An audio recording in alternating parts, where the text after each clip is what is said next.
Porque al final lo que te digo, el caballo lo que más agradece es mejorar físicamente. Ningún caballo quiere estar débil, ninguno.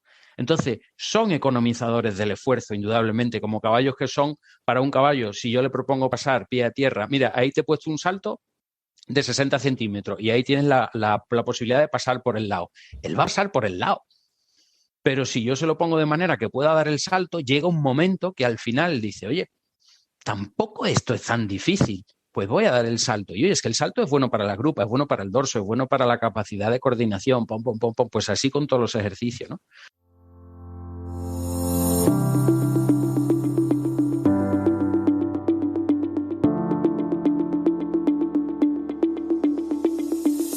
Hola a todos y bienvenidos a este nuevo episodio de The Modern Rider, el primer podcast ecuestre que reúne el deporte con el horsemanship.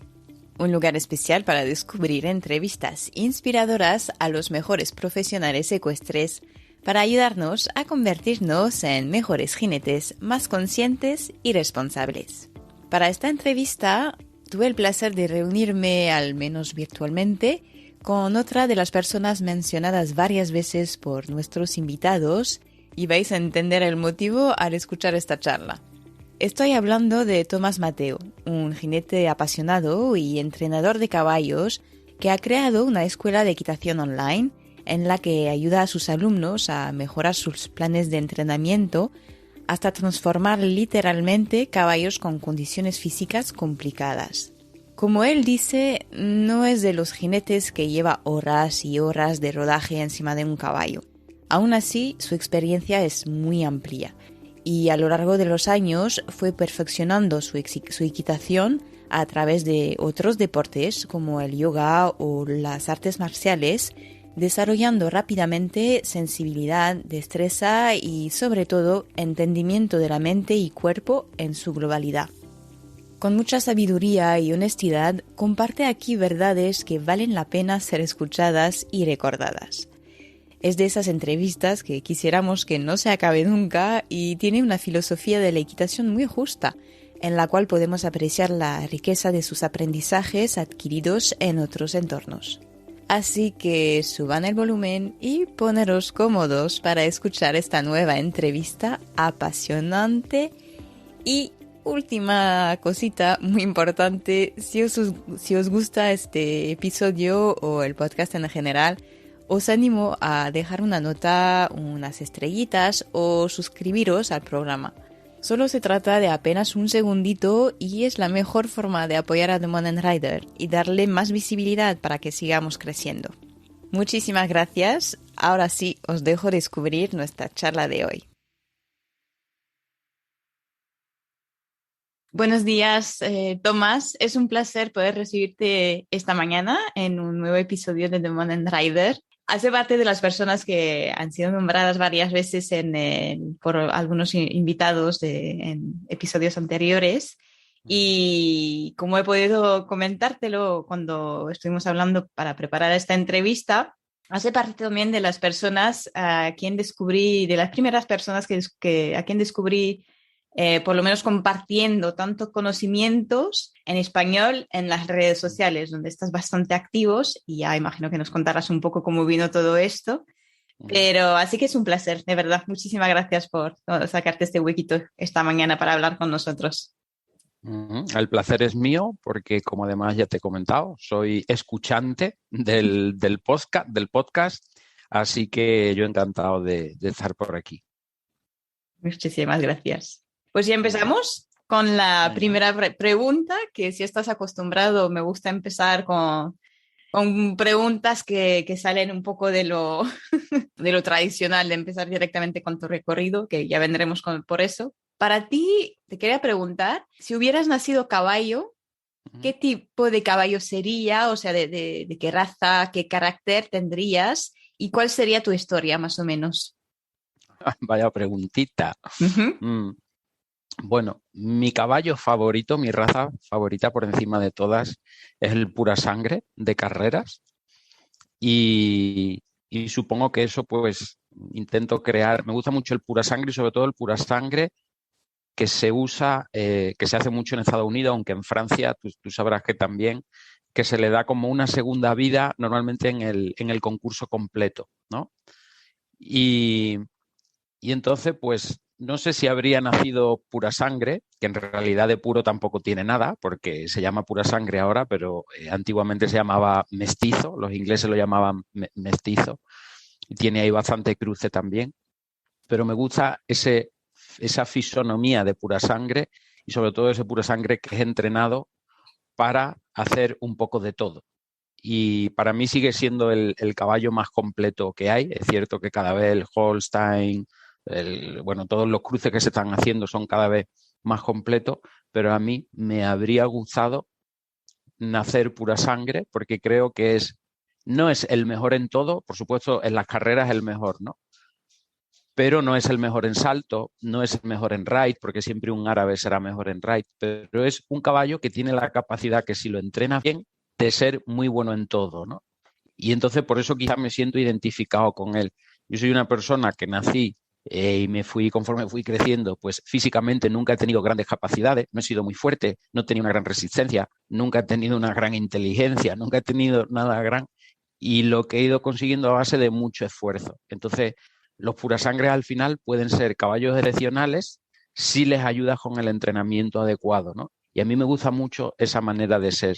No ser a lo mejor el número uno en nada, pero sí ser bueno y por lo menos poder desenvolverte en todo. Entonces, ese pura sangre puede ser un excelente caballo de ruta, puede ser un buen caballo de doma, puede ser un buen caballo para ride, puede ser un buen caballo, como son tan sensibles, para trabajar pie a tierra con ellos y disfrutar un montón, ¿no? Para cualquier cosa. Pues espero con eso, sí, no sé si la pregunta iba más bien por ahí, pero... Perfecto, genial, muchísimas gracias. Pues ahora vamos a la pregunta siguiente. Para conocerte un poco mejor, si tienes un recorrido amplio de lo que he podido entender y te quería preguntar sencillamente si nos podías contar un poco toda esta trayectoria dentro del sector ecuestre.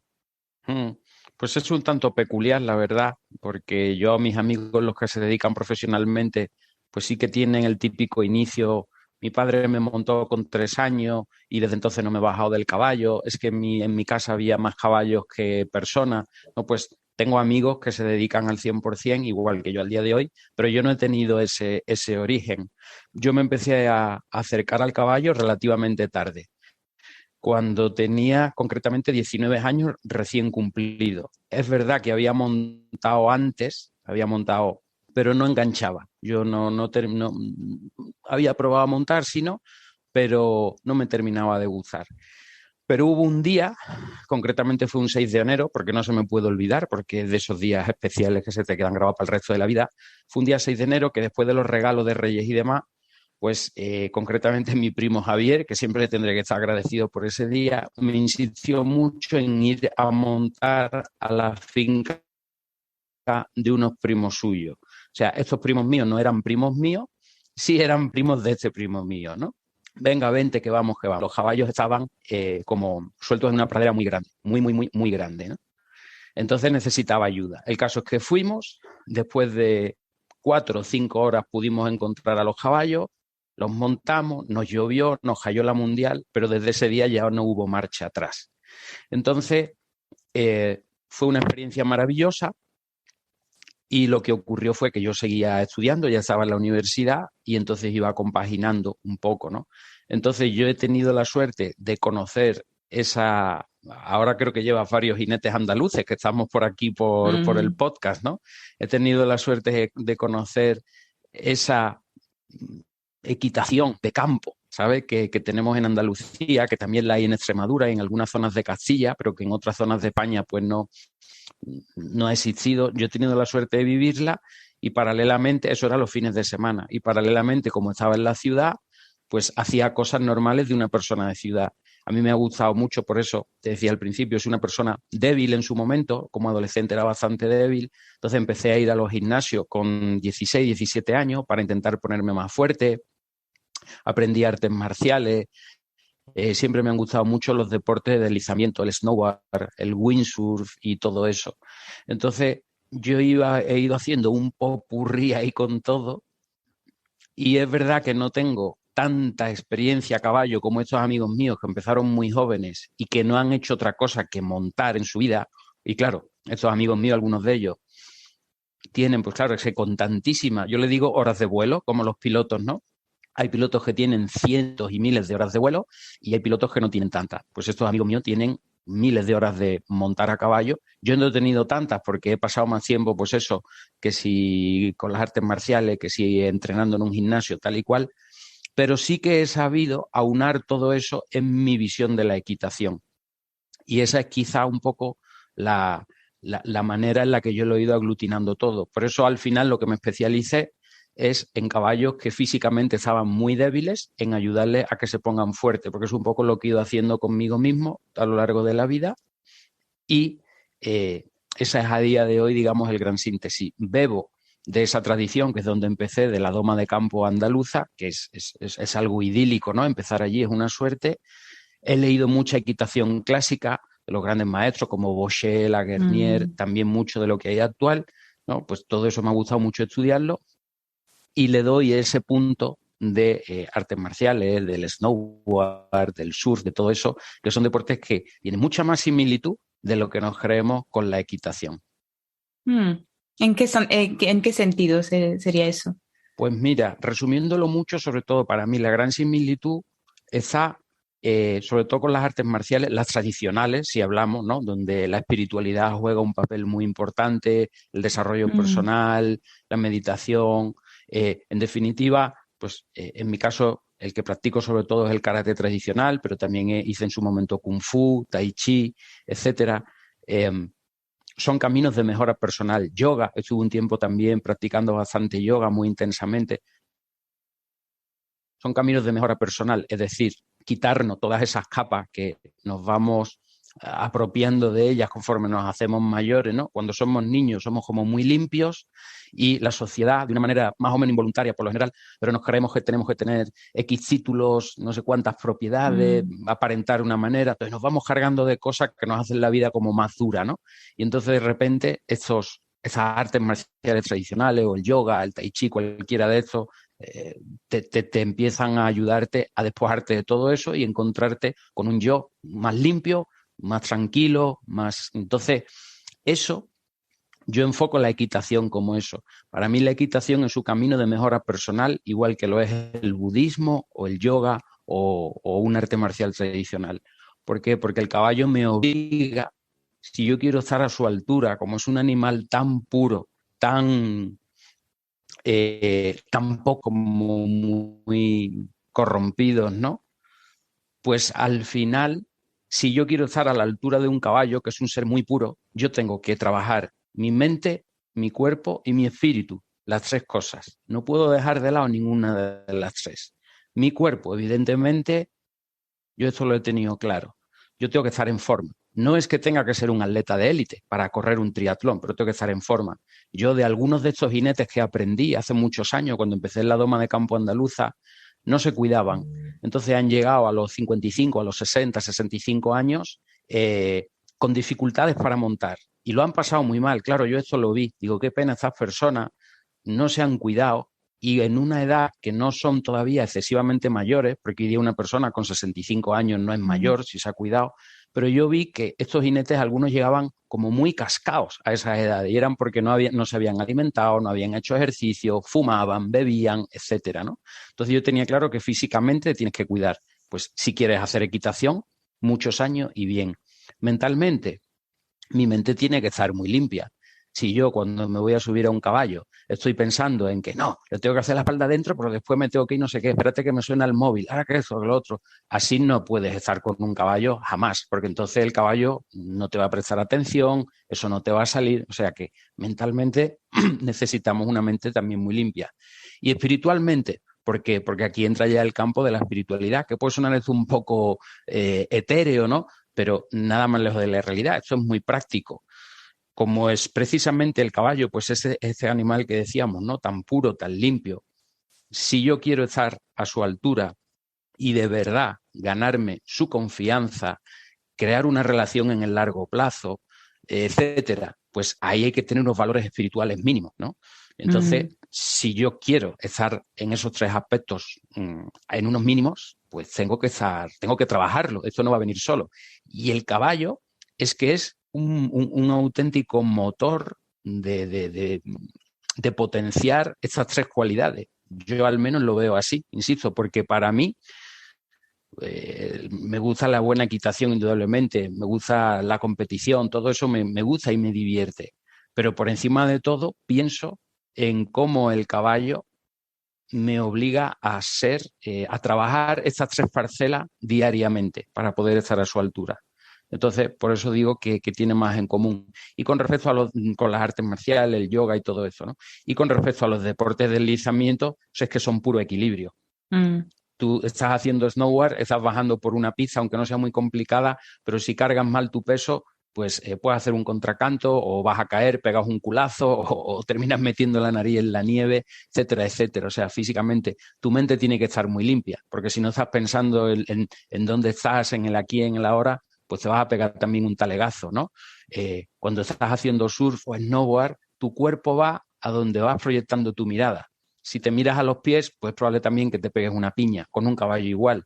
Lo mejor que hay con un caballo para que fluya, sobre todo si saltas o, en fin, pero incluso paseando, es que tu mirada se proyecte delante, ¿no? Entonces yo, como te digo, todo eso me parece muy enriquecedor. Y tenía amigos a los que yo les comentaba esto hace muchos años y para ellos era una pérdida de tiempo. Yo decía, oye, no, que voy a entrenar artes marciales esta tarde, oye, que este fin de semana me voy a la playa o a la nieve, venir, tal. No, es una pérdida de tiempo, hay que montar, montar, montar y montar.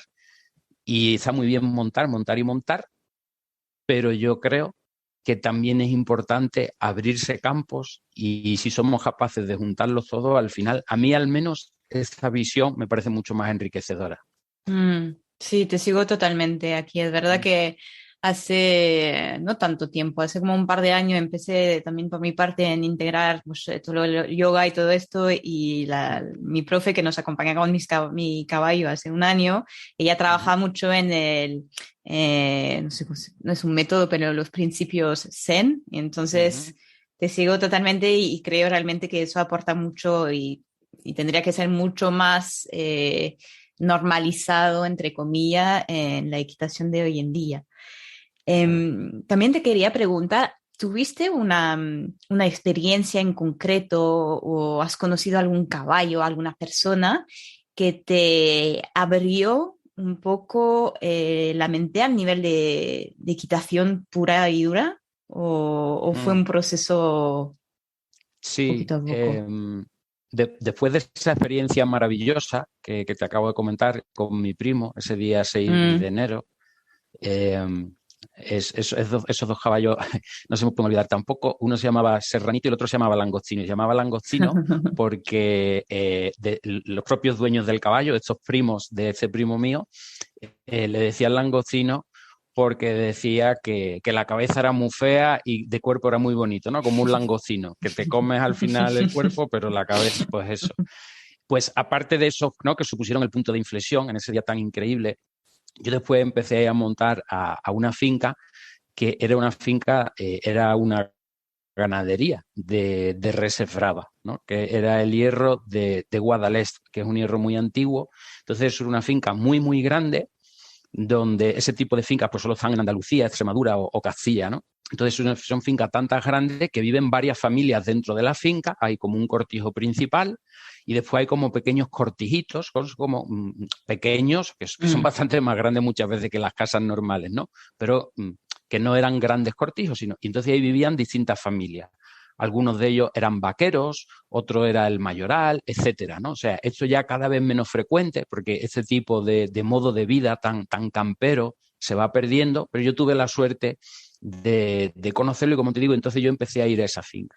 Y ahí uno de los vaqueros de esa finca, yo hice mucha amistad con él y con su familia. Él era un señor que se llamaba Aurelio, que estaba con su mujer allí, y entonces él tenía un caballo que se llamaba Gorrión. Y entonces, claro, yo iba allí y montaba siempre a Gorrión. Entonces, la experiencia de montar un caballo grande, fuerte, con un nivel de musculación espectacular, pero que tenía no solo la doma más increíble del mundo, sino que esa sensación, porque yo era todavía un jinete muy, muy novel, ¿no? Muy inicial. Cuando tú tienes que montar a caballo y vas a pasar por unos prados en los que hay toros de 400 y pico kilos, los toros que se van a ir ya de la finca, que algunos pues son como búfalos de grandes, y sobre todo cuando pasas por las praderas en las que están las vacas con las crías recién paridas, que esas son las más peligrosas porque defienden mucho a los becerros, ¿no? Entonces, pues pueden salir en cualquier momento y lo hacen a mucha velocidad, porque las vacas no son tan grandes como los toros y tienen mucha velocidad, ¿no? Entonces, bueno, tú ahí lo mejor que te puede pasar es ir a caballo y sobre todo con un caballo que te cuida. Entonces, claro, un nivel de doma tan increíble como el que tenía ese caballo, que llevaba en ese oficio, era un caballo que ya tenía, no era un caballo viejo ni mucho menos, pero sí tenía una cierta edad. Entonces, claro, yo llegaba allí, me montaba en ese caballo, ahora vamos a ir a la pradera de no sé qué, ahora vamos a ir a la cerca de no sé cuánto, pim pam, una finca enorme, que lo mismo subías una cuesta, que lo mismo era, bueno, muchos caminos, muchas cosas, ¿no? Diferentes todas. Y siempre, en todo momento, un nivel de doma impresionante. Ahí se iba sobre todo al paso y cuando necesitabas galopar, pues galopar, ¿no? Pero tenías la sensación de caballo que estaba muy en forma, muy fuerte, muy domado y que estaba contigo y que te cuidaba. Entonces, claro, ¿a quién se le va a olvidar eso? A nadie, porque no solo estás en el paisaje más bonito que a mi entender existe, que es el de la dehesa andaluza, encinas, alcornoques, etcétera, rodeado de vacas, vas a caballo, y claro, y con esas sensaciones que a mí eso no se me pudo olvidar. Entonces, ese caballo indudablemente marcó un punto de inflexión. Después sucedió una parte negativa y es que como yo eso lo vivía, digamos, los fines de semana, cuando voy a Sevilla para estar de lunes a viernes siguiendo estudiando, me apunto a hípicas para seguir, digamos, oye, esto tan bueno que yo vivo el fin de semana, ¿por qué no vivirlo también entre semana? Y empiezo a ir martes y jueves a clase. ¿Y qué ocurre? Que la diferencia era bestial. Nada que ver. Los caballos de las hípicas, y probé en varias, ninguno estaba igual de musculado, ninguno, o sea, es que yo recuerdo llegar a Gorrión y es que te lo ponía todo fácil. Le ibas a poner la montura y era una montura vaquera y te lo ponía fácil. El bocado, es que no se lo tienes ni que poner, es que se lo ponía él mismo. O sea, esto es difícil de creer, sobre todo la gente que se cree que la doma vaquera es maltrato y tal. No tiene nada que ver mucho de lo que se ve por ahí, de las 4 fotos que salen, de la auténtica doma andaluza. Sobre todo porque el jinete de campo no quiere maltratar a su caballo, porque se está jugando la vida con él. O sea, ahí aprendes el significado real de la palabra binomio. Un binomio en una pista está muy bien, pero un binomio en el campo que tiene que salir a vigilar el ganado bravo es significado de binomio, pero bien estrecho y yo te cuido, tú me cuidas, porque realmente es peligroso. Entonces, claro, yo llegaba allí el fin de semana, le vas a poner la montura, el hierro y el caballo que te decía, que te ponía así como para que le pusieras el bocado, se quedaba quieto cuando te ibas a subir. No nos bajábamos de los caballos para abrir las puertas y es que te ayudaban, o sea, es que los caballos te lo ponían todo fácil, lo más difícil te lo hacían fácil y si había cualquier señal de peligro, recogías un poquito la rienda, arrimaba las piernas y ya estabas galopando, pero galopando fuerte y tú notabas cómo apretaban la grupa, ¿no? Aunque fuese en una cuesta así, ¿no? Con encinas y todo. Claro, vas a una hípica y de repente te empiezas a encontrar allí un montón de caballos faltos de dorso, que yo entonces no tenía ni idea de biomecánica ni nada. Faltos de dorso, que se tropiezan, que no te lo ponen fácil, que en la pizza no sé qué. Digo, uy, esto no es lo mismo. Yo me estoy queriendo apuntar aquí para seguir viviendo lo que yo viví los fines de semana, pero esto no tiene nada que ver, ¿no? Entonces, bueno, pues ahí empezó también esa búsqueda, ¿no? Oye, pues a ver qué pasa, tal. Por eso nunca dejé de seguir buscando lo que te decía en otros deportes y demás, porque veía que había cosas que no me concordaban. Y a partir de ahí, pues llega un momento que yo ya empiezo a comprar mis propios caballos y desde el primero hasta los que tengo ahora, todos han sido caballos que me han enseñado mucho. ¿Por qué? Porque, por ejemplo, con ese primer caballo, yo fui a una cuadra en la que había montones de caballos, potros, de todo. Y no lo pude evitar. Es algo que me pasa desde entonces y me sigue pasando ahora. ¿Sabes cuál me llevé? El que estaba peor. Me engañaron con la edad. me dijeron tenía 12 años, después resultó que tenía 20 y tantos. Entonces era muy fácil falsificar la documentación, no es como ahora con el microchip. Me dieron una documentación que no era. Y el caballo estaba en los huesos. Y yo me lo llevé a la que era la finca de mi abuela, lo solté, había una hierba estupenda, le compré un pienso que entonces en España casi nadie lo compraba, volví loco al distribuidor de los piensos Furina, porque entonces no había ni pavo, ni existía Horse One, ni San Hipólito, nada de eso, al menos en Sevilla era imposible. Con el distribuidor de Purina le hice traer un pienso de Estados Unidos que lo volví loco. Bueno, el caso es que el caballo se puso como un búfalo y claro, cuando se puso como un búfalo, ¿qué salieron también, aparte de los músculos? Los resabios. Y entonces, claro, ese caballo me enseñó infinito.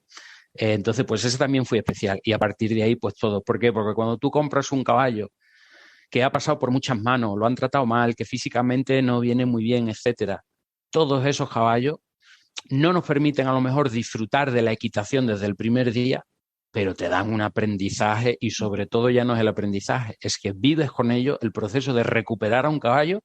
A mí no se me ocurre nada más bonito en la vida. Así que te podría hablar de muchos más caballos especiales, pero por ceñirme a la pregunta original, pues lo que te he nombrado. Sí, sí, eso por ahí no te voy a contradecir porque todo mi propio aprendizaje surgió por mi caballo, que también tiene su historia. Claro. ¿Y a que no te arrepientes? No, por no? nada, por nada. Claro. ¿Cuál crees que son las creencias más populares sobre los caballos y la equitación? ¿Y cuál sería la forma de corregirlas según tu experiencia?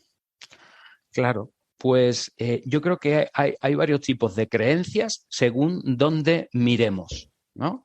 ¿Por qué? Porque si nos vamos a una cierta zona de España o incluso dentro de la misma zona de España, por no salirnos de nuestro país, porque si nos vamos al extranjero ya la cosa cambia en España. se nos amplía mucho. Claro, va a depender. ¿Por qué? Porque si yo me voy a ciertas zonas muy concretas donde hípicas, picaderos, etcétera, pues ahí todavía pervive el clásico mantra de al caballo hay que enseñarle quién manda. Y claro, eso es un error, porque está basado en una idea de sometimiento, etcétera, que evidentemente pues eso hace que basemos ya nuestra equitación en enseñar quién manda. Eso va a salir mal. Aquello tardará, no sé si tardará 3 meses o 2 años en estropearse, pero llega un momento que ese caballo se estropea, ¿no? Y en cambio, como venimos de unas tradiciones de una malentendida tradición, porque yo que te digo que he tenido la suerte de conocer la buena doma, la buena equitación andaluza de campo, no es lo que la gente se cree, por lo general, pero sí es verdad que en muchos sitios hay esa creencia, ¿no? Al caballo hay que enseñarle quién manda, que si no se sale con la suya, que si no, es que no sé qué. Vale, pues eso no sirve. Pero es que también, en contraposición a esta tendencia, está habiendo un movimiento muy grande, y esto lo puedes ver tú en redes sociales, por ahí, etcétera, que dicen que el caballo hay que dejarle siempre decidir. Y esto tampoco es bueno. ¿Por qué? Porque no por nada. Porque el mundo de hoy no tiene nada que ver con el mundo de hace 200 años. Entonces, en ciertos momentos, yo sí le dejo decidir a mis caballos. ¿Cuáles son esos momentos? Pues cuando están en su pradera. Ellos viven en una pradera, en un grupo de caballos, donde entre ellos que hagan lo que quieran. En el momento que yo le pongo la cabezada, decido yo, por mi seguridad y por la suya. Tan sencillo como eso.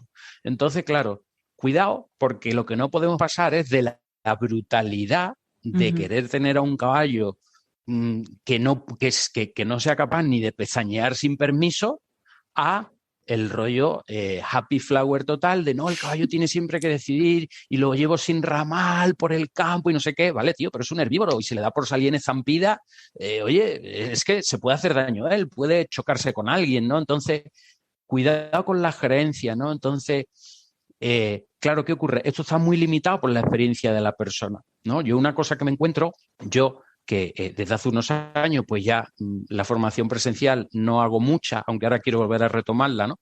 Me dedico sobre todo a la formación online. Cuando veo vídeos de personas que me mandan el trabajo con sus caballos, veo que hay un gran porcentaje a los que les cuesta muchísimo exigir a su caballo. Les cuesta muchísimo. Entonces, claro, El caballo lo tienen o gordo, con un sobrepeso tremendo, o con el dorso mal que no termina de mejorar. O sea, oye, que exigir no es malo, pero claro, esto está muy influenciado por la persona. Ay, es que me da pena. Y entonces tienen miedo a exigirle un mínimo al caballo por miedo a deteriorar la relación. Es como si diéramos, es que si le pido mucho a ver si me va a dejar de querer, ¿no? Para que nos entendamos, ¿no? Es como un niño. Tenemos miedo de, ay, si al niño le digo que saque la basura 3 veces y no me la saca, si me enfado a ver si se me va a enfadar el niño conmigo, ¿no?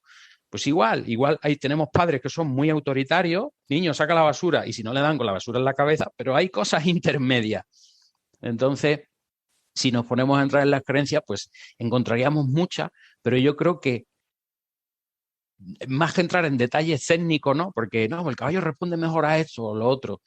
Si no partimos de una creencia, mira, yo de hecho ahora estoy preparando una nueva formación online y el primer tema de todos, el primero, no es ni técnico, ni entro en cuestiones de fisiología, ni de absolutamente nada. El primer tema es la mentalidad adecuada para poder trabajar un caballo y que mejore. Porque si yo no tengo esa mentalidad, es muy difícil. Y claro, ni es pasarnos, porque entonces anulamos al caballo y se nos puede volver en nuestra contra o se puede quedar ahí empequeñecido y que ya no quiere saber nada, pero tampoco puedo ser tan laxo que no le exijo nada, ¿sabes? Entonces esto es muy delicado. Así que, ¿qué creencias? Pues las que se van a un extremo a otro. Y esto ya lo dijo Aristóteles, pero también lo dijo Buda. Y cuando lo han dicho personas que saben tanto, por algo será. El camino del medio. No abandones el camino del medio, no te dejes llevar por los extremos. Y yo veo en la hípica todavía mucho extremo. Pasa con el tema del sin hierro. Hay que montar sin hierro, libre de hierro, libre de dolor. Oye, pues yo veo a personas montando sin hierro con el cuello del revés, el dorso hundido, dando culetazo, con una equitación paupérrima. Oye, estás montando sin hierro, pero estás dejando a tu caballo para el arrastre. Y a lo mejor con un filetito, o sea, no es tanto el hierro no hierro, sino saber montar bien y combinar con un buen trabajo pie a tierra. Con el barefoot igual, no, es que la herradura tal, bueno, yo conozco personas que tienen a sus caballos descalzos y da miedo ver lo malos que están. Y hay personas que tienen sus caballos herrados y en general el caballo está mucho mejor, ¿no? Entonces, si nos dejamos influenciar tanto por lo uno como por lo otro, pienso que flaco favor le hacemos al caballo. Es verdad, es igual, pero es también un trabajo. A mí me parece que también pasamos estuvimos mucho tiempo en un extremo o dentro de los extremos también, porque eso va variando. Pero cuando abres un poco los ojos sobre lo que estamos haciendo mal, pues de repente te vas boom, al otro lado directamente hasta encontrar un poco este punto medio. Y me hizo un poco sonreír lo que decías de no imponerse, ¿no? Pero ser un poco más firme con los caballos, que a mí me pasó totalmente con el mío, porque lo veía como, ¡ay, pobrecito del loco! Todo lo que ha conocido, que tenía miedo a todo y tal, pues no. Creo que fue necesario al principio dejarle un poco de aire, pero luego me costó. Ahora lo tengo, pero me costó un momento dado decir, venga, ahora ya está, vamos a trabajar. Entonces creo que es muy importante lo que comentas aquí. ¿Crees que hay casos... Ay, perdón. ¿Quieres que te diga pues un pequeño truco que yo empleo y que me va muy bien para eso, por si le aprovecha a las personas que nos escuchan? Te digo porque este fin de semana, por ejemplo, sí he tenido el placer de que una chica, además de Barcelona, que ha estado formándose conmigo online varios años, este fin de semana ha estado aquí presencialmente, ¿de acuerdo? Y ella tiene un caballo, su caso es peculiar porque es un caballo con algunos problemas metabólicos y tal, ella le cuesta dar ese paso de exigir, ¿no? Pero bueno, estamos trabajando con ellos. Entonces, cuando ella ha venido, hemos trabajado con mis caballos. Mis caballos todos vienen de vidas desastrosas, la mayoría de cada uno de una diferente, pero todos con problemas y tal, falta de músculo, falta de motivación. Bueno, entonces, yo lo que hago, y es lo que le decía a esta mujer, pero es lo que le propongo a cualquier persona que tenga un caballo que venga de mala vida o no venga de mala vida, pero le esté costando llegar a ese puntito de exigencia, yo hago lo siguiente, yo me planto delante de mi caballo, del que sea, y entonces digo, vale, de aquí para atrás has tenido una vida mala, te habrán pegado, no te han dado de comer, lo que sea, muy bien, pero estás conmigo, ya se acabó lo que se daba malo, a partir de ahora yo te voy a dar lo mejor que te puedo dar, buena alimentación, buen trabajo pie a tierra, vas a vivir en compañía, tal. Nada que ver con lo anterior. Entonces, ¿qué hago? No estoy dejando que el pasado de mi caballo condicione su futuro. Porque es que si sigo viviendo, hay pobrecitos que lo pegaron, no es que él tiene un trauma, no es que él no sé qué, estás dejando que su pasado condicione su futuro. No le estás haciendo un favor, que tu caballo tiene mucho margen de mejora. Entonces, deja de mirar todo lo que le ha pasado atrás, porque él, además, en cuanto tenga comida, socialización, lo que sea, es que a él se le va a olvidar. Está más el dueño pensando en los posibles traumas del caballo que el propio caballo. Entonces, a partir de ahí, yo tengo como esa pequeña conversación con el caballo. Ya se ha acabado lo malo, así que a partir de ahora, tú tienes esto, todas estas cosas buenas están en tu vida. Solo te pido una cosa a cambio, una sola, y es que cuando te pida que trabajemos, trabajes. Yo a cambio le hago una promesa, por eso te decía los valores espirituales que comentábamos al principio. Y esa promesa es que nunca te voy a exigir por encima de tus posibilidades. Sí te voy a exigir que te esfuerces en ciertos momentos, pero el esfuerzo nunca va a ser superior al que puedas dar. Claro, ahí tengo que tener un poquito de destreza, por eso yo le digo a las personas que no tienen mucha experiencia, ante la duda quédate un poquito corto, pero exige, en ciertos momentos exige, pero si tienes duda, quédate corto, mejor que si tengo duda y me paso, ¿vale? Pero es lo único que te pido, que te impliques un poco. ¿Por qué? Porque si él se implica en ese trabajo pie a tierra, en subir esa cuesta, en ese laboratorio de Cavaletti que le pongo pie a tierra, en lo que sea, el cuerpo para mejorar necesita estímulos. Y los estímulos, llega un momento que el cuerpo se acostumbra a ello, con lo cual tengo que ir incrementando. A veces será una sesión más larga, a veces será una sesión más intensa, a nivel cardiovascular, va a depender, porque no es lo mismo el caballo que viene con falta de músculo. Yo he tenido caballos que han venido muy, muy bajos de músculo y por ejemplo, uno de ellos venía al revés, un caballo pura raza española que tenía unos bultos de grasa en el cuello tremendos. No le exigía lo mismo a uno que a otro, el programa de trabajo es distinto, pero dentro de cada uno es exigir, ¿no? Y si tú me vas dando ese poquito, tú te vas a sentir mejor y vas a ver cómo. Entonces, y el caballo llega un momento que lo integra. No es que él pueda decir, como lo decimos, lo dirías tú, lo digo yo, oye, que el yoga me han dicho que va muy bien o que el pilate y salgo de la clase y fantástico.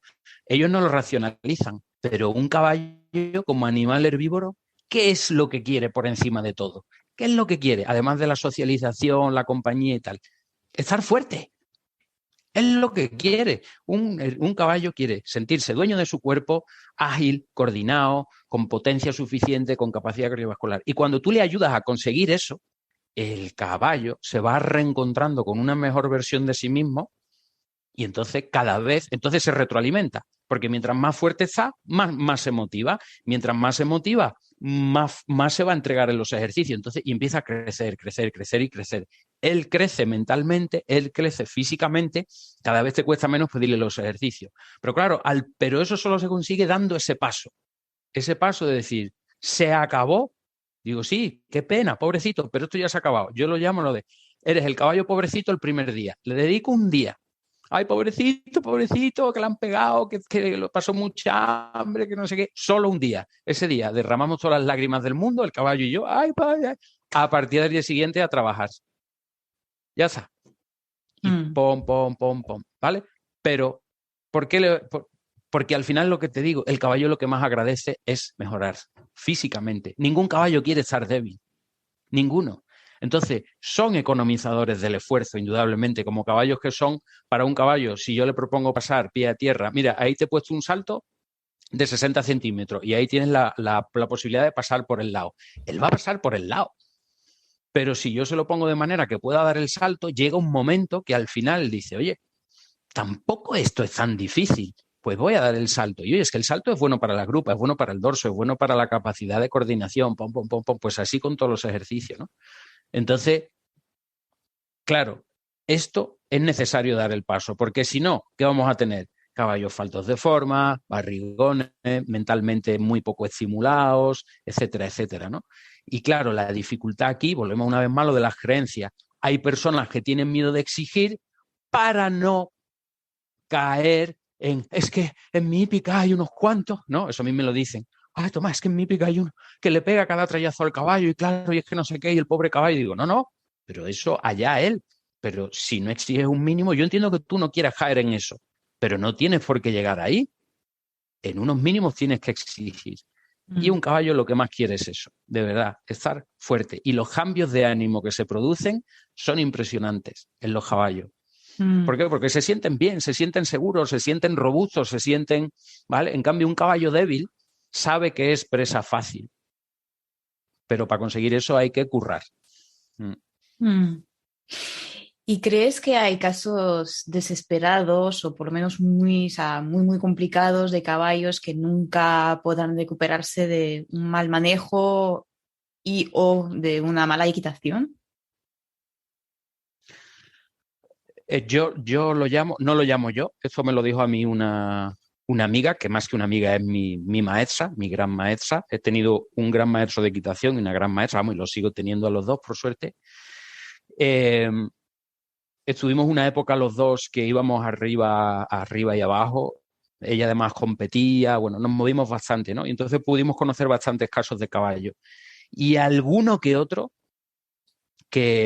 o casos que me surgían a mí, ¿no? Que yo ya estaba muy metido en todo este tema. Y yo le pedí ayuda a ella y ella vino alguna vez y me dice, este caballo está vacío. Yo nunca había escuchado esa expresión. Y me pareció demoledora. Y digo, ¿pero qué quieres decir vacío? Y dice, le han vaciado la vida. Hostia. Ostras. Y tú veías, y sabes, no era un caballo cojo, no era un caballo con problemas de dorso. Físicamente, era un caballo de deporte. Un caballo de deporte que no tendría ni 12 años, pero al que desde tan joven le habían pedido tanto y tan mal hecho y a cambio no le habían dado nada, había pasado por tantas manos, que ese caballo, ya te digo, físicamente no tenía grandes problemas, nada, pero el caballo había entrado en un estado de pégame un tiro, dame con la tralla, méteme un dedo en el ojo, que me da exactamente igual. Incluso probamos ponerlo con otros caballos. No sentía el menor interés por relacionarse con otros caballos. No es que fuera hostil, que esto lo hemos visto en caballos que vienen de vivir muchos años en el box, han olvidado un poco, ¿no?, las normas de socialización y entonces al principio son conflictivos y tal, pero después se van regulando. No. Caballos inertes. O sea, una roca tenía más vida que estos caballos. Y entonces yo al principio no sabía muy bien lo que me decía esta amiga y al final me di cuenta que era eso. Y esos casos son... He visto muy pocos, pero algunos hay. ¿Por qué? Porque son caballos, además, suelen ser por lo general de una gran calidad, es decir, tienen corazón, tienen sensibilidad, y entonces han dado. ¿Qué ocurre? Que han dado, se han entregado, pero las personas que lo han tratado no han sabido en ningún momento devolver un poquito, aunque fuera un poquito, de eso que esos caballos estaban dando. Y al final, como solo es exigir, y su vida es cada vez más gris, más oscura, más exigencia, trabajo sin sentido, llega un momento que ya dicen, me da igual. Que vivo, bien. Que muero, pues también. Que me pegan, me da igual. Que me suben en un camión, me cambian, me venden. Estos son muy pocos, por suerte, ¿de acuerdo? A partir de ahí, lo que yo le digo siempre a todas las personas que empiezan a formarse conmigo y vienen con caballos de este tipo. Todos, absolutamente todos los caballos, excepto estos casos que hemos comentado, que son muy poquitos, al final la mayoría de caballos, incluso aunque tengan más de 20 o 20 y tantos años, tienen un gran margen de mejora. ¿Qué hay que hacer? Yo lo que hago es empezar con la persona como a elaborar un pequeño informe. ¿Qué come y qué no come? ¿Cómo vive? ¿Cómo tiene los cascos? ¿Cómo es su estiércol? Yo pido fotos de los estiércoles del caballo. ¿Cuántas veces? La gente dice, ¿pero para qué? ¿Y eso para qué? Házelo. Cuenta cuántas veces hace estiércol al día. ¿Cómo es su estiércol? ¿Cuánto bebe? Empezamos. Y a partir de ahí, ¿por qué? Porque en todo primero recabamos información. Y a partir de recabar toda esa información, pues yo ya puedo ver. Vale, este aspecto no requiere mayor importancia. Uy, por aquí vemos algo sospechoso. Pues espérate, pom. Entonces, antes que empezar a trabajar, ayer, por ejemplo, tuve una sesión virtual con una persona que se está formando conmigo. Entonces, es una persona con la que lleva menos tiempo, tiene varios caballos y tiene uno de ellos que le da problemas de dorso, no sé qué, el caballo del cuello, que está invertido, tal. Digo, este caballo hay que olvidarse de montarlo un tiempo.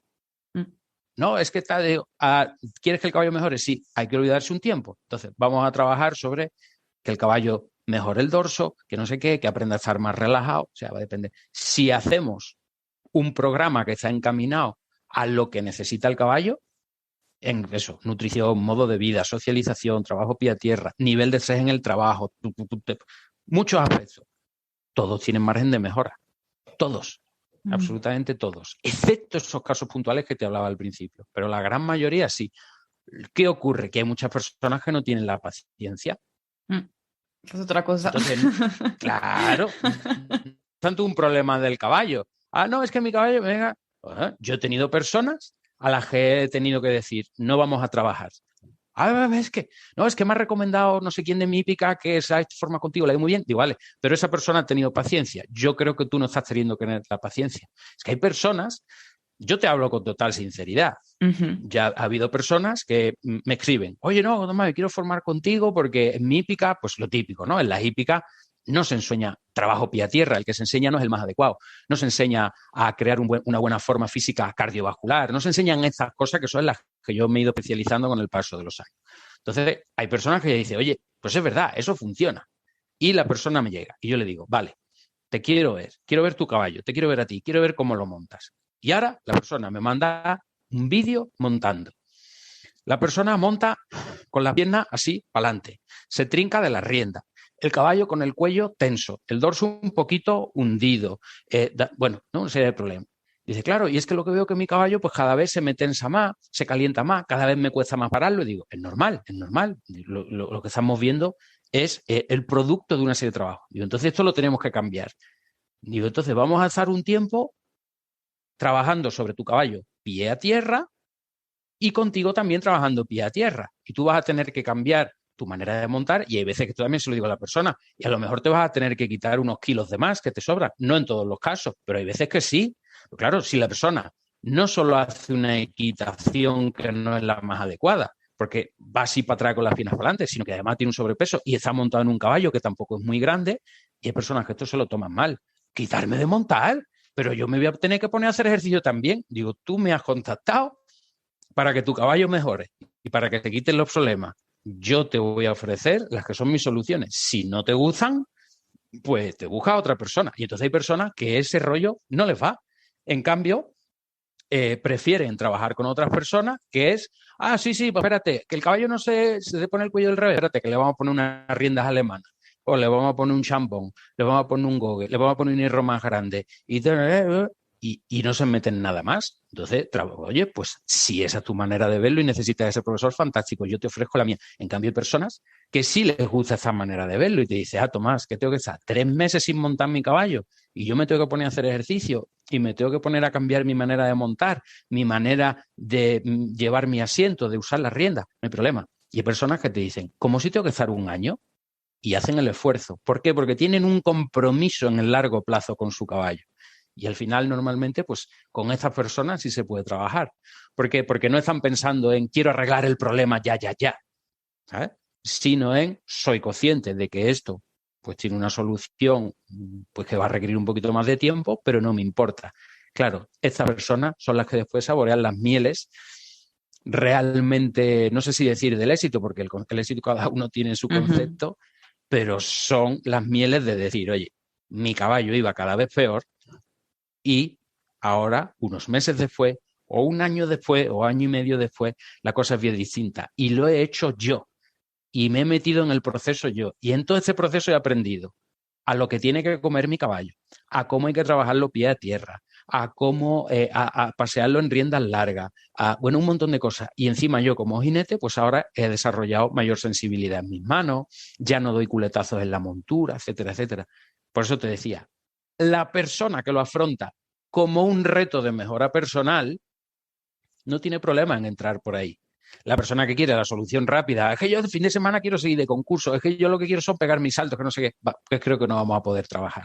Entonces, son maneras distintas de verlo. A mí me encanta la competición, yo trabajo con personas que compiten, pero que entiendan que a lo mejor durante 3 meses o 6 meses nos tenemos que olvidar de competir. Ahora, eso sí, después de 6 meses o de 9 meses de trabajo bien hecho, vas a volver y tu caballo y tú os lo vais a pasar mucho mejor. Yo no sé si terminarás ganando o no, pero por lo menos el caballo ya no tendrá problemas de dorso, no se te calentará, no pasa, ¿sabes? Y tú no montarás con ese nivel de tensión, etcétera. Entonces, los caballos, mejora, margen, todos, la mayoría. ¿Qué ocurre? Que los caballos están en manos de personas. Entonces es la persona la que tiene la llave de si ese caballo mejora o no. Quien tiene prisa, pues al final, ¿qué hace? Bueno, pues al final lo cambio, porque ya me estaba dando muchos problemas, ¿vale?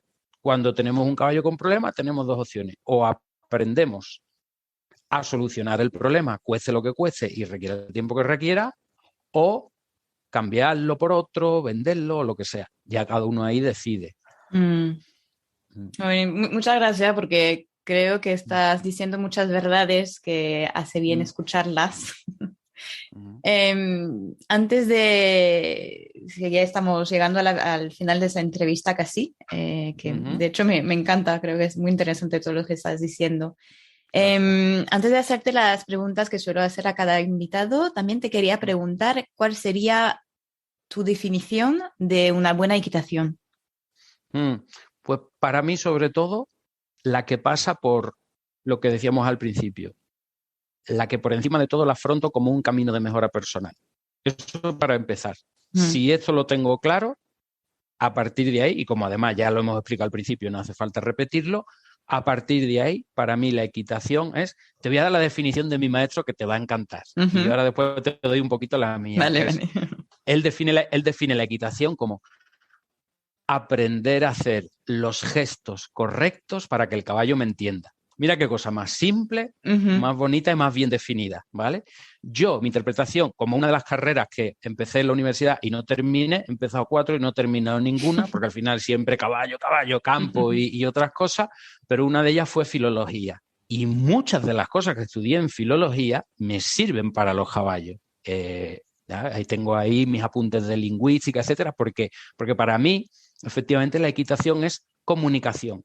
Ahora bien, la comunicación tiene que ser bidireccional. Yo creo que indudablemente hay dos mentes, la mía y la del caballo. Una vez yo estoy haciendo equitación, o en el momento que lo saco de la cuadra, del box o de lo que sea, le pongo la cabezada, es mi opinión la que prevalece, eso es indudable. Yo decido y él ejecuta, eso es así. Ahora bien, que mi mente sea la que decide no tiene por qué impedir que ahí haya una comunicación y que esa comunicación sea bidireccional. Yo te pido que hagas esto, que hagas una espalda adentro, que galopes, que hagas un salto, que ahora camines con el cuello estirado, pero te escucho en todo momento. Por eso tiene que ser comunicación bidireccional. Y en base a lo que tú me vas diciendo, yo voy también elaborando mi criterio para que no se convierta en un monólogo, que esto lo vemos en muchos jinetes. Yo voy, yo pido, ahora ponte redondo, ahora ponte así, ahora ponte allá, no sé qué. Ahí no hay bidireccionalidad en la comunicación. Ahí hay un ser ejecutando un monólogo y el otro ahí abajo, el pobre, tragándose aquello y sobreviviendo como puede, ¿no? Entonces, para mí, eso sería la equitación. A partir de ahí, indudablemente, mientras mejor técnica tengamos, mejores cosas podremos hacer. Pero ojo, cuidado, que hay muchos jinetes con mucha técnica que, como no enfocan la equitación como un camino de mejora personal, son muy diestros técnicamente, pero hacen monólogos. No hay bidireccional de comunicación, por lo que te decía. Y ahí viene la perfecta comparación con las artes marciales una vez más. Yo puedo ser una persona que tenga muchos conocimientos en artes marciales, pero ¿te imaginas que yo ahora salga a la calle y me dedique a hacerle daño a la persona? Llego a la cola del supermercado, ¡fum! A este me lo quito para allá, al otro no sé qué, uno me viene, oye, ¿por qué te cuelas? ¡Bum! Me lo quito en medio, fuera todo el mundo de aquí. Claro, como tengo mucho conocimiento técnico de artes marciales, me puedo quitar a quien sea de encima. Esa persona tiene la técnica, pero no tiene los valores, no tiene la espiritualidad. Pues el jinete es exactamente igual. ¿Cuántos jinetes vemos en salto, en doma, en cualquier disciplina, con una destreza bestial, que yo no la tengo ni de lejos, pero sus valores, ¿dónde están? Claro, están entrenando técnicamente para obtener un resultado muy concreto. Puede ser en competición, puede ser para vender un potro en poco tiempo, lo que sea. Para mí eso no es equitación. Para mí eso es usar al caballo con un rendimiento concreto. para mí es equitación. Si primero pasa por los valores de espiritualidad y mejora personal que redunde en el caballo y en la persona, por supuesto, y a partir de ahí establecemos esa bidireccionalidad y que vayamos a más. Los dos. Si no vamos los dos a más, para mí no es equitación, es otra cosa. Me parece una muy buena definición. Muy clara. Sí. Si pudieras, ¿cambiarías algo de tu trayectoria ecuestre hasta ahora? No. Esta sabía que me la ibas a hacer porque como me he escuchado todos los episodios, ya lo tenía más que claro. No, sinceramente no, porque aunque he cometido montones de errores, o lo que te decía, soy consciente que no tengo tantas horas a caballo como algunos compañeros y amigos míos, pero entonces tampoco tendría esta visión. Si yo me hubiese pasado tantas horas a caballo, no hubiese ido a clases de karate, no hubiese ido he ido a sesiones de meditación con budistas de las que me he llevado. Bueno, es que no te puedo imaginar lo que yo aprendo de equitación en un grupo budista meditando, por ejemplo. ¿Por qué? Porque es estar aquí, ahora, y eso para estar con los caballos. Entonces, sí, me he metido en muchas cosas lejanas a priori del caballo, pero que después me enriquecen. Entonces, no me arrepiento de nada. Perfecto. ¿Hay algún mensaje en concreto que te gustaría compartir con la comunidad ecuestre? Sí, pues sobre todo incidir en eso, en que todos los caballos tienen margen de mejora y que yo creo que esto lo hemos vivido sobre todo en el mundo del perro, ¿no? Cuando yo era pequeño, pues mira, una de las cosas feas, cuando yo salía con mis padres, nos íbamos de la ciudad, íbamos a un entorno de campo, se veía todavía mucho perro abandonado. Bueno, yo recuerdo ver unos perros de una reala. La reala es cuando son muchos perros juntos que van de montería, que es lo que se caza la caza mayor, los jabalí, los venados, etcétera. Y eran unos perros a los que unos jabalí le habían atacado y los habían abandonado, los habían dejado por ahí. Iban con unas heridas terribles, ¿no? Entonces, eso a día de hoy ya no sucede. Hemos evolucionado hasta tal punto que yo tengo perros y gatos, ¿no? Y a mí me hace mucha gracia porque cuando voy a estas tiendas que ya tenemos en todas las ciudades, pues a veces te hacen encuestas de la marca de pienso no sé qué o de complementos no sé cuánto. Y yo, claro, pues normalmente suelo ir con prisa para comprar las comidas para mis bichos y tal. Y una vez una chica, ¿no? Muy simpática y tal, me dice, ¿es usted el papá de perritos o de gatitos? Y yo me quedo así, digo, ¿el papá de perritos o de gatitos? Entonces, digo, jolín, qué cambio.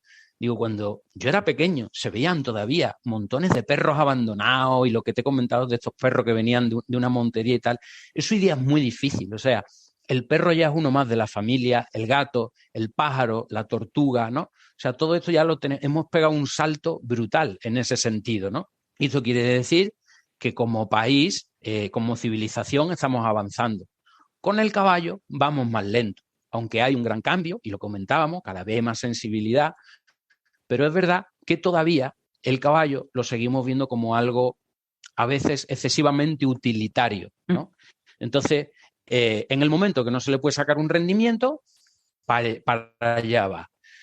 Y claro, aquí habría que empezar a pensar un poco más, y el mensaje va dirigido sobre todo a padres, pero también a jinetes jóvenes y demás, en que en el momento que vayamos a meter un caballo en nuestra vida, pensemos qué va a pasar con ese caballo en el momento que no lo pueda llevar de concurso, qué va a pasar en el momento que el caballo ya no lo pueda estar montando.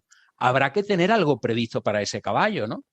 ¿Qué es lo que ocurre la mayor de las veces? Se lo mando al tratante, se lo regalo a la hija de no sé quién que quiere empezar a montar, pero claro, el caballo tiene ya 24 años, artrosis, no sé qué, le va a durar 3 meses, después se lo van a quitar de encima, ¿no?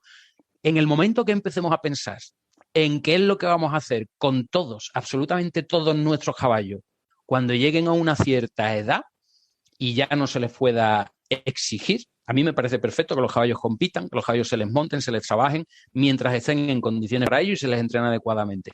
Pero ¿y después qué? Después lo que solemos hacer es, bueno, ahí se lo di a uno, no sé quién tiene una finca, tal. Suelen acabar mal. Entonces, pensemos sobre todo en eso, en que un caballo no es un quad, una bici, una moto, lo que sea, que la meten en un trasero y ya está. Hay que pensar en los planes para los caballos mayores. Ese para mí sería el principal reto, como sociedad hípica en la que estamos. Es verdad. ¿Hay una persona en concreto que te gustaría escuchar en un futuro episodio de The Modern Rider? Hombre, yo creo, hay dos personas, como te decía, que son mi maestro y mi maestra, que sacarías dos entrevistas bestiales. Lo que pasa es que tenemos un problema con cada uno de ellos. Mi maestro está sordo como una tapia. Entonces, en Zoom y todo eso, imposible. Pero es una historia. Entonces, algún día, y ya, bueno, pues espero que sigamos andando a partir de aquí, que se la puedas hacer en persona, porque en persona te puedes entender con él perfectamente, ¿vale? Te tendrá que ser una grabación en vivo, sí, como alguna que yo te he escuchado, que me ha dado la sensación que era. Sí, que era he hecho algunas por aquí, sí. Pero, claro, entonces, bueno, yo he estado con él, por ejemplo, cuando él ha tenido alumnos compitiendo en el Polo de Barcelona, lo que sea, hemos ido a Cataluña varias veces, etcétera. ¿Por qué es interesante? Él tiene 80 años, tiene una condición física que ya quisieran personas de 20 o de 30, porque sigue montando varios caballos al día, y su sabiduría ecuestre, yo creo que en Europa pocos hay que sepan como él. Mira, cuando yo empecé a trabajar con él, hace unos cuantos años, la primera vez que fui a su casa, él tiene dos bibliotecas, la biblioteca de humanidades y la de caballos. En la de caballos tenía 600 libros cuando yo empecé a ir. Ahora tiene más de 800. Pero es que no es que tenga 800 libros y ahí están. Todos están leídos, todos están subrayados y de todo tiene hecho un dossier con los puntos más importantes. Y con 80 años que tiene, tú te vas allí, te vas con él y le dices, oye, tal de libro, y dice, lo tengo aquí, tal. Y o sea, tiene los 800 libros metidos en la cabeza el tío. Y entonces él se queda todas las noches estudiando y al día siguiente practicando. Entonces, claro, es increíble, es increíble. Él se llama José Manuel Sales Pons, el cura, y bueno, mucha gente seguro que ya lo conocen y demás, pues ahí tienes una entrevista bestial, por experiencia, por todo lo que sabe, etcétera. Y después está mi maestra, que el problema es que en septiembre tuvo un accidente compitiendo en un concurso de salto y bueno, pues se está recuperando, pero vamos, ya está bastante bien. Entonces, pero de momento no está todavía como para poder hacer un Zoom y demás. Espero que en breve sí, ¿no? Pero es otra persona que a la que le debo muchísimo a nivel de caballo. Ella se llama Verónica Bendaño, y estas dos personas son grandes maestros. Entonces, como estos dos, pues de momento uno porque está sordo y la otra porque se está recuperando de aquel problema que tuvo, pues te voy a recomendar a dos que estos sí los vas a poder sin problema. Y uno es, que además es muy amigo de Nico, que lo entrevistaste hace poco, es una persona que no es profesional de caballo, pero que sabe de caballo lo que no están los escritos. Él no lo dice, pero yo que he hablado mucho con él, sí lo sé. Se llama Félix Lara, ¿de acuerdo? Él es una persona que él es ingeniero agrónomo de profesión, además es profesor, pero es un tío aficionado de esto, de los pies a la cabeza, y que da gusto hablar con él de caballo porque es increíble todo lo que sabe. Y sobre todo es muy buena persona, que lo que hablábamos al principio, valores, espiritualidad, etcétera, ¿no? Y después hay otra persona que también que te puedo recomendar porque tiene una escuela de equitación pequeñita, pero donde la monta es la última de las prioridades. Se trabaja mucho pie a tierra, se sale al campo con los caballos, se enseña mucho a conocer al caballo y es algo muy bien hecho y que para mí las escuelas de equitación del futuro seguramente van a ser así.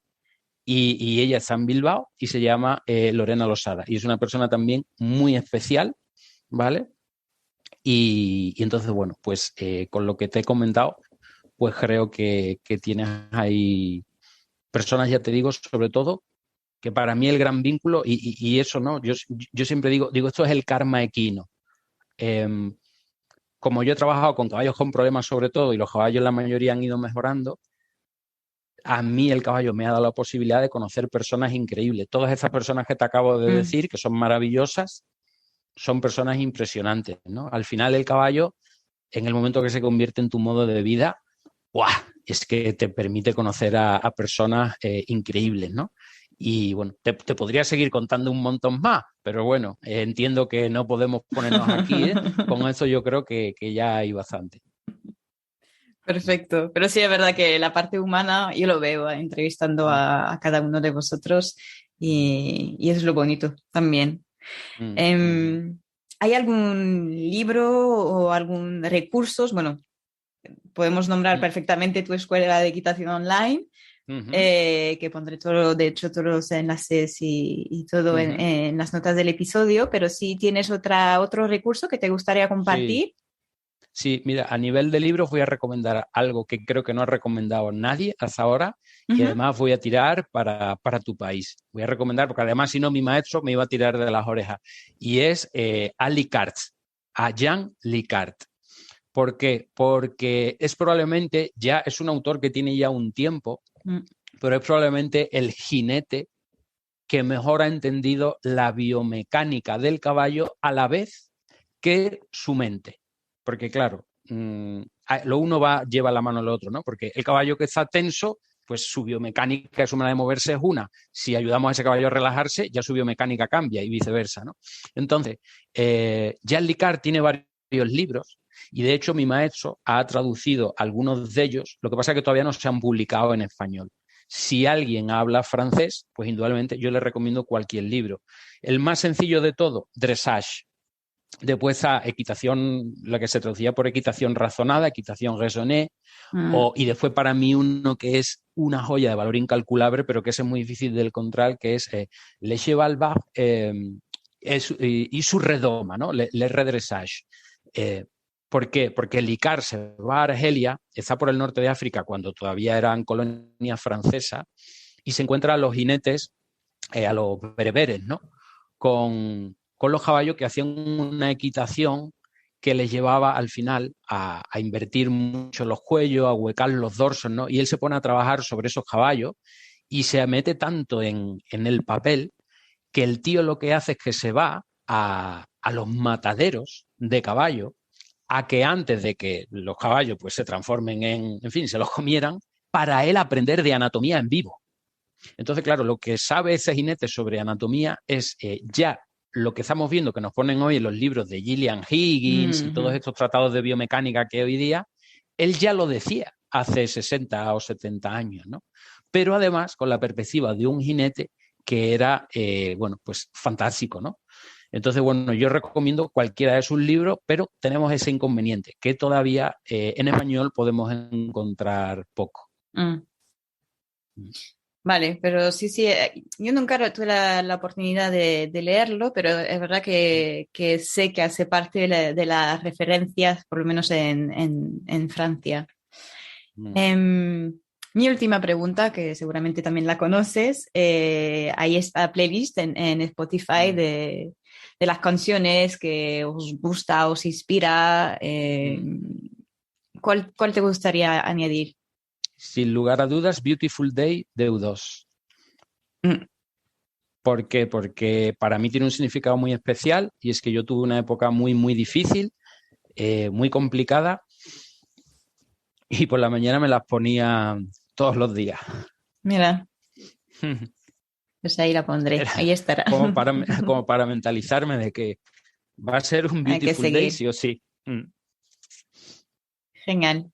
Pues ahí Ujú. estará. Merci beaucoup.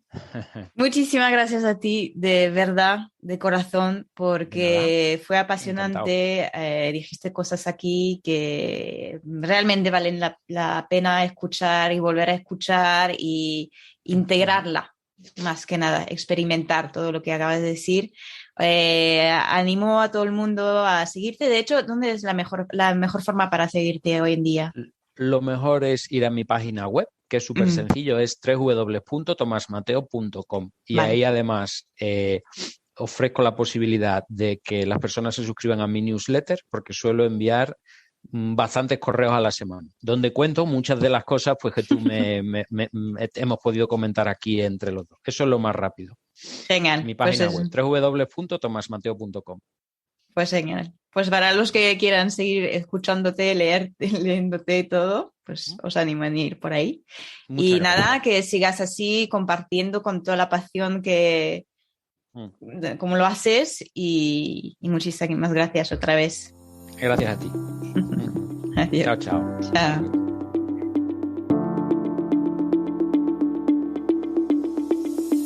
The Modern Rider concluye por hoy.